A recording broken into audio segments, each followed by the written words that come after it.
বহুদিন ধরে বাংলাদেশের ফুটবল প্রেমীরা এমন একজন নায়কের অপেক্ষায় ছিল, যার নামে শুধু এশিয়া নয় গোটা ফুটবল বিশ্ব বাংলাদেশকে চিনবে। হামজা চৌধুরীর বাংলাদেশ জাতীয় দলে যোগদান সেই প্রতীক্ষার অবসান ঘটিয়েছে। মাতৃভূমির টানে টেমস নদীর তীর থেকে বুড়িগঙ্গার তীরে লাল সবুজের জার্সি গায়ে খেলতে পৌঁছেছেন বাংলাদেশের এই গর্বিত সন্তান।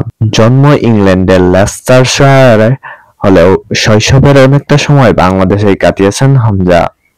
তার মা বাংলাদেশী এবং জন্মদাতা পিতা একজন গ্রানাডিয়ান নাগরিক। হামজা ৯ মাস বয়সে থাকা অবস্থায় সিলেট প্রবাসী গোলাম মোর্শেদ চৌধুরীর সাথে হামজার মায়ের বিয়ে হয়। তাদের দুইজনের বাড়ি সিলেটের হবিগঞ্জে। ছোটবেলা থেকেই ফুটবলের প্রতি বিশেষ ঝোঁক ছিল হামজার।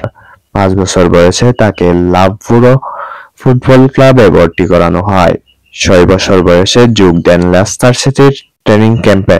২০০৫ থেকে ২০১৪ সাল পর্যন্ত ক্লাবটির যুব দলে খেলার পর ২০১৫ সালে অভিষেক হয় লেস্টারের মূল দলে। এই ক্লাবটির হয়ে প্রিমিয়ার দুটি শিরোপা জিতেছেন হামজা দেওয়ান চৌধুরী।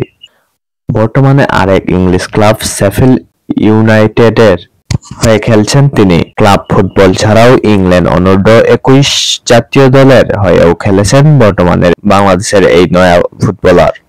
২০১৬ সালে ইংলিশ ইন্টেরিয়র ডিজাইনার অলিভিয়া ফাউন্টেনের সঙ্গে পরিচয়ের ১ বছর পর অলিভিয়া ইসলাম ধর্ম গ্রহণ করেন এবং তাদের বিয়ে হয়।